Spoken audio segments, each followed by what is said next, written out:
as the war in West Asia continues to widen, with violent exchanges between Israeli Defense Forces and Lebanon's Hezbollah escalating. A new humanitarian crisis has begun to emerge. After Gaza, civilians in northern Israel and southern Lebanon, both sides, they have been caught in the crossfire and they are having to leave their homes. Take a look at this next report for full details.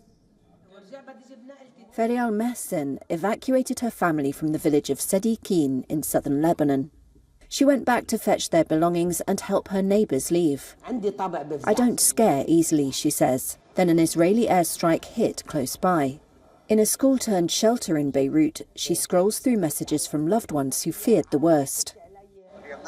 "Are you still alive? I heard you were dead," this one says.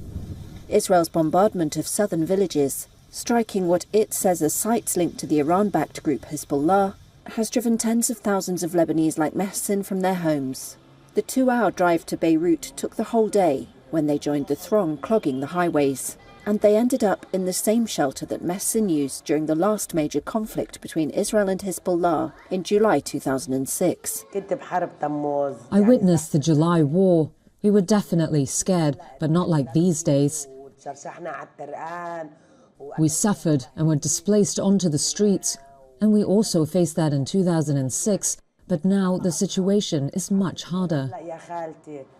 Suad Madeh was registering her name at the same shelter after fleeing the southern village of Qaseba. Reaching Beirut did not bring a sense of peace. Even in Beirut, there is an atmosphere of war.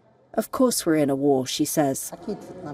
The residents of both women's villages had got used to sporadic bombardment nearby over months of cross-border fire triggered by the war in Gaza. But they were unprepared for a sudden escalation on Monday, Lebanon's deadliest single day since its civil war ended in 1990.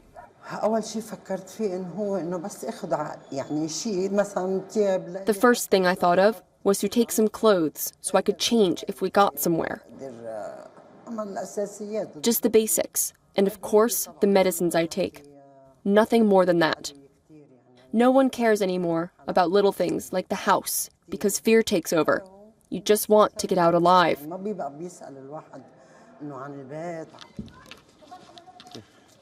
Where is it?